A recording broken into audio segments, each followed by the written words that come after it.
Yesu ashimwe bene data bagakoma Miracle Center, abavandimwe inshuti zanjye, nshimiye Imana yabarinze ikiturinze, ndizera ko ari amahoro iyo ngiyo. Tugeze muri ka kanya nabasezeranyije ko ijambo ry'Imana yo kujya dusangira buri munsi, kuko Imana izajya ibimbashisha. None ijambo ry'uyu munsi ritwara akanya gato, riri mu gitabo cya Mika ibice 7 umurongo wa 18. Igitabo cya Mika igice cya 7 umurongo wa 18 n'uwa 19 haravuga ngo, Bible y'Urunyankore: "Niruhangwa kirukushana naiwe osasiro kutakira oyehuza ibicumuro by'abubuhunguzi bwe abatsigayireho tagumana cyane bw'ibiro by'ubona ahabwo kuba ashemererwe mbabazi ariyagaruka kutugirire sasi ariyare batirire byo kushisha byita hansi y'ibigere bye uryanage bibi byita byo no mu mizi mingi agari hagati y'inyanja." Bene data, iri jambo ni ijambo rikomeye cyane kandi ritugwiza mu gukunda Imana cyangwa kwiyongera gukunda Imana. Burya n'umuntu wese ukunda ugira icyo umukundira. Nta muntu ukunda udafite icyo umukundira. N'Imana yacu iyo tujya kuyikunda, kuyibaha akaramata, tugira ibyo tuyikundira. Ni nk'ibi ngibi ndiyo mbasangiza aka kanya.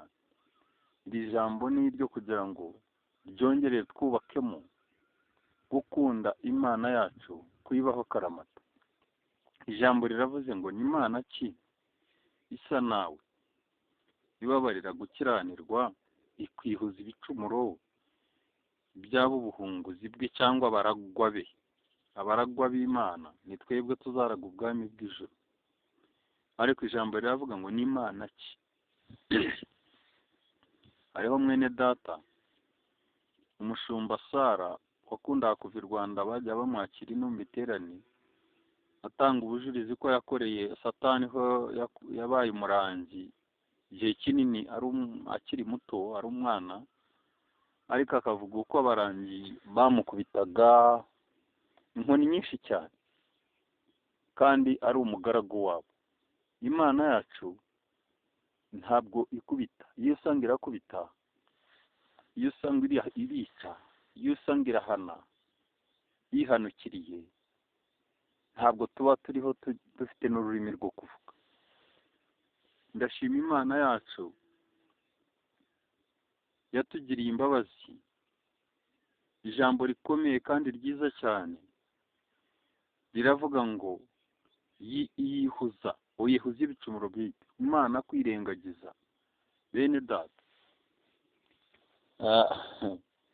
Imana irakomeye cyane kandi iratangaje cyane. Hariho ibyawe n'ibyanjye by'Imana yirengagije, kandi n'uyu munsi by'ikirengagiza.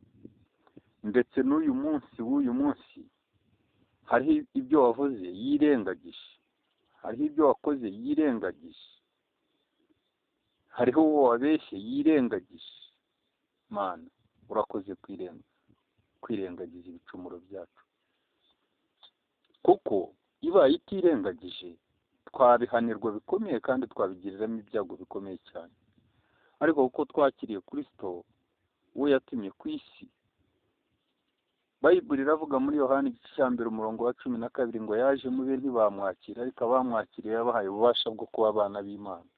Kuba twarakiriye Yesu byonyine nibyo bidufesha kugira ngo ibyaha byacu byirengagizwe. Imana kwirengagiza ibyaha byacu, nk'uko muzi namwe kwirengagiza uko umuntu yirengagiza. Ijambo ryiza kandi rikomeye cyane ku murongo wa 19 riravuga ngo, Imana ariyare baterere byo kushisha bitu hansi y'ibigere byo. Imana izakandagira gukiranirwa kwacu igushyire hasi y'ibirenge byayo, kandi izanaga ibibi byacu mu mazi y'inyanja hagati. Abari bageraho umugisha wenda wo kujya ku mayanja manini, nanjye nagiyeho intebe mbona inyanja ya Victoria, ariko niba hari uwagize umugisha wo kwegera inyanja nini nk'iyo, mbese nubwo aba atari nini cyane, nubwo aba ari nk'Akagera, nubwo akatari kagari cyane, ariko ukareba hagati mu mazi na wa mushumba uhari, Imana niho yajugunye. Mbese iyo itajugunye ibyaha byacu bigahora bitwibambye imbere biturega, twakabigenje dute? Imana ngo yanaze ibicumuro byacu hagati mu nyanja, hagati ni ukuvuga ngo itazongera kubibona. Bene data, ibicumuro byacu Imana ntabwo ikeneye kongera kubibona. Nanone hariho abantu bamwe babizera Kristo bakunda kugenda bavuga ibyaha byabo n'ibyo bakoze ngo kera. Ibyo genda niyo myemerere yabo, ariko njyewe ndavuga bene data ngo Imana niba yarajugunye ibyaha byacu hagati mu nyanja kure cyane ngo itazongera kubireba, njyewe naba mbishakaho iki?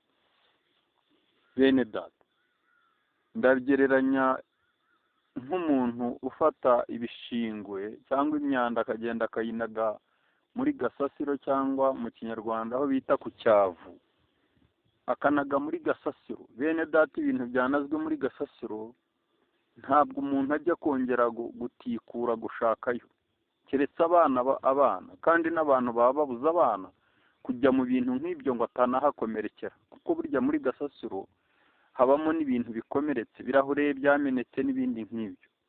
Bene data, iyo ugiye gutikura, ugatikura urwango, ugatikura amashyari, ugatikura ubuhehesi, ugatikura urugambo, ugatikura ibinyoma, uba ugiye muri gasasiro. kandi Uwiteka Imana yacu ibyaha byacu yarabinazi muri gasasiro, yabinaze hagati y'inyanja. Ntitugakurikirane ngo tujye gushaka iby'Imana yanaze. Birasa nk'uko wajya muri gasasiro kujya gutikura ibyo wajugunye. Kiraziririzwa nta muntu ujya gutikura muri gasasiro. Muri gasasiro ugiye gutikurayo ushobora gukomerekerayo, ushobora kwandurirayo uburwayi, kuko haba ari ahantu hatari heza. Bene data, iyo tugarutse mu byo twaretse tuba tugiye muri gasasiro, ntabwo ari ahantu heza. Aho byanazwe si heza, ibyo bintu si byiza. Bene data, twarabijugunye, Imana yacu yabinaze kure. Ntitukongere ngo tujye kubitikura no kubishaka, no gushaka amashyari, no gushaka no kumva abakuvuga. Witikura, wishaka, wijya muri gasasiro, wijya mu mwanda. Ibyo ni umwanda, abakuvuga ni umwanda. Ntihagira ukubwira ukuvuga, ujye umubwira cyangwa se wibwire uti nibyo aramvuga ariko sinshaka kujya mu mwanda. Aramvuga ariko sinshaka kujya mu mwanda. Nakarakurikira yego, ariko sinshaka kujya mu mwanda. Hariho uburyo bwo kuhindahindura inyandiko ukabona isene cyangwa ukabona umutungo, ariko sinshaka kujya mu mwanda wo naretse. Ni byinshi byadushyira mu mwanda. No mu miryango harimo ibintu byatugarura mu mwanda, no mu bavandimwe, no mu nshuti tugendana harimo ibintu byatugarura mu mwanda. Ibintu biri aho by'urugomo, by'amagambo atari meza, nabyo ni ukugaruka mu mwanda. Mureke bene data, tureke kugaruka mu mwanda. Imana yarabijugunye, irabyirengagiza. Natwe dukomeze kudasubiramo kujya kubishaka no gutikura iby'Imana yajugunye. Iryo jambo narindi bafitiye muri uyu mugoroba. Imana y'Isirayeli iduhana umugisha, murare neza, murote Imana, muzure umwuka wera, mukomerere mu mwami. Uwiteka ari hamwe namwe, mu izina rya Yesu Kristo, amen.